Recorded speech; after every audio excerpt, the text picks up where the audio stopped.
Penanganan banjir di wilayah Kabupaten Halmahera Barat atau Halbar terus dilakukan pemerintah Kabupaten Halmahera Barat dan pemerintah Provinsi Maluku Utara. Di hari ketiga pasca banjir di Halmahera Barat masih terdapat kendala pada akses penghubung ke lokasi banjir. Dan saat ini kita tergabung dengan James Wang, Bupati Halmahera Barat. Selamat sore Pak James, terima kasih banyak atas waktunya. Ya, selamat sore Mbak, terima kasih juga. Baik, Pak James, kami ingin mengetahui seperti apa kondisi terkini terkait dengan banjir yang melanda wilayah Anda di Halmahera Barat. Per sore hari ini titik mana saja Pak yang masih terendam? Ya, untuk sore hari ini setelah terjadi banjir 2 hari yang lalu, sekarang rata-rata banjir sudah surut Mbak. Yang ada di Kecamatan Ibu, kemudian di Kecamatan Sau Timur, Kecamatan Sahu, dan Kecamatan Loloda. Itu sudah surut banjirnya. Nah, sekarang penanganannya adalah masing-masing masyarakat yang kemarin meninggal rumah karena dihadang banjir, sekarang mereka sudah mulai kembali membersihkan rumah-rumah mereka. Dan karena itu dari 3.752 orang yang terkena dampak banjir, ada kurang lebih 1.500 yang mengungsi yang menurut mereka aman di tempat-tempat yang mereka mengungsi. Nah, sekarang rata-rata mereka sudah mulai kembali ke rumahnya masing-masing untuk membersihkan rumah-rumah mereka. Sampai dengan per sore ini, hari-hari ini. Jadi ini kelihatannya sudah agak membaik kondisi banjir karena sudah surut semuanya Mbak.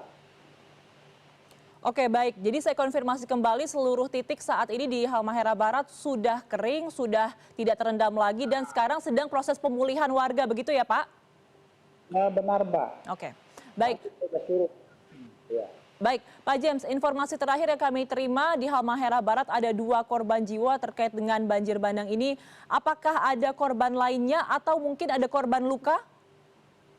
Nah, sampai dengan hari ini korban jiwa hanya 2 orang di Kecamatan Loloda.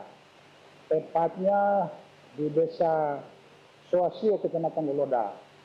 Yang korban luka hanya kurang lebih 3 orang. Itu luka ringan aja Mbak. Baik, Pak James, selain warga yang mengalami luka atau menjadi korban jiwa, begitu kami ingin mengetahui berdasarkan data yang Anda miliki, ada berapa jumlah total warga yang terdampak banjir dan ada berapa rumah yang rusak akibat banjir ini? Ya, makasih Mbak. Yang terdampak banjir itu 3.752 orang. Yang tadi yang mengungsi ke tempat yang menurut mereka aman ada 1.500. Okay. Kemudian rumah yang rusak berat ada 54 unit rumah. Kemudian yang rusak sedang 18 rumah. Yang rusak ringan ada 171 rumah. Kemudian ada kurang lebih 10 rumah yang hanyut kemarin. Ini memang kita harus bangun baru Mbak. Karena mereka punya rumah sudah tidak ada. Termasuk salah satu fasilitas umum seperti pasar ikan juga hanyut terbawa banjir kemarin.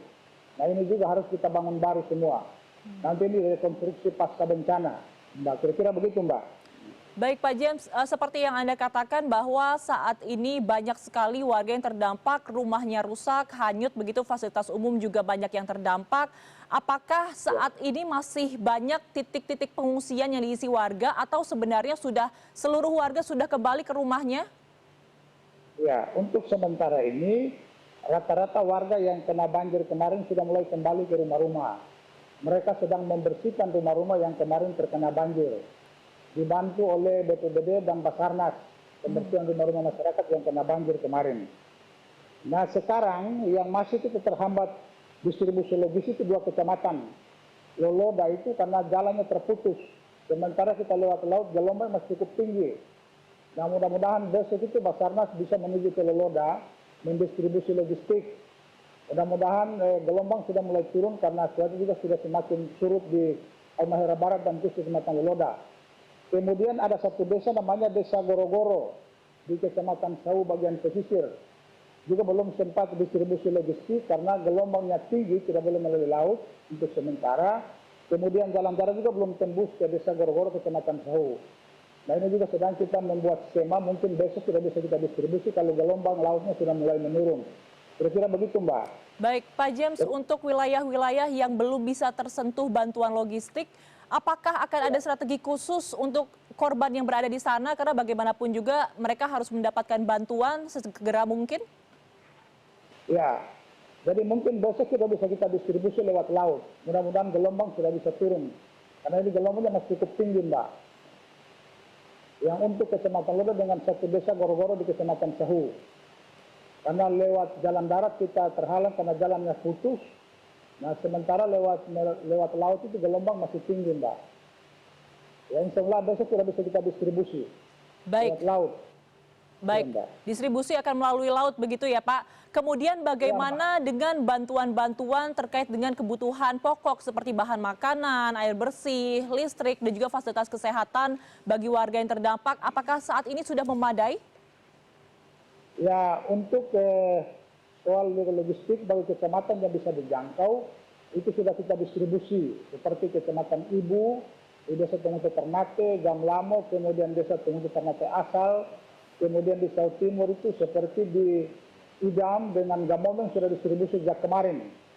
Nah, air bersih juga sementara sedang diupayakan karena kemarin terputus dan sekarang dari pihak BDM telah memperbaiki jaringan-jaringan yang rusak dan terputus kemarin. Kemudian soal kesehatan, karena ada penempatan posko kesehatan dinas kesehatan ditempatkan untuk melayani masyarakat. Jadi bagi desa-desa yang kita jangkau sampai dengan hari ini dinyatakan ya amanlah untuk pelayanan logistik, kemudian pelayanan kesehatan dan sebagainya. Bagi desa-desa yang bisa dijangkau, Mbak. Sedangkan sekarang yang untuk Loloda itu masih kita mencari skema untuk bisa kita beri bantuan kepada mereka. Kemudian yang tadi Goro-Goro Kecamatan Sahu. Baik, Pak James, kita membicarakan untuk antisipasi ke depannya sekarang, Pak. Ini kalau dari BMKG masih menyebut bahwa cuaca ekstrim yang bisa menyebabkan gelombang tinggi masih kemungkinan akan terjadi beberapa hari ke depan, sampai tanggal belasan begitu. Ada antisipasinya tidak, Pak? Jangan sampai banjir terjadi lagi atau justru malah memperparah situasi saat ini? Ya, jadi antisipasi telah kita lakukan dengan menerbitkan surat keputusan tanggap darurat. Hari ini sudah kita keluarkan dan bantuan dari pemerintah pusat tadi saya ditelepon langsung oleh Menteri Pertanian. Selaku Kepala Badan Ketahanan Pangan Nasional, beliau telah meminta saya menyurat meminta bantuan logistik seperti beras, kemudian minyak goreng. Kemudian dari provinsi juga terima kasih selalu membantu, kemudian kita pemerintah daerah. Jadi antisipasi karena tanggap darurat ini kan 7 hari ke depan. Jadi kita juga mengantisipasi logistik dengan segala peralatan dan kebutuhan yang mereka butuhkan. Tetap kita antisipasi, Mbak. Baik, Pak James, kita sama-sama berharap semoga proses pemulihan segera bisa berlangsung secara optimal dan warga bisa beraktivitas kembali dengan normal begitu. Terima kasih atas informasi yang telah Anda bagikan kepada kami. Ya. Pak James Wang, Bupati Halmahera Barat. Selamat sore Bapak, sehat selalu. Ya, selamat sore juga, Mbak. Terima kasih lagi.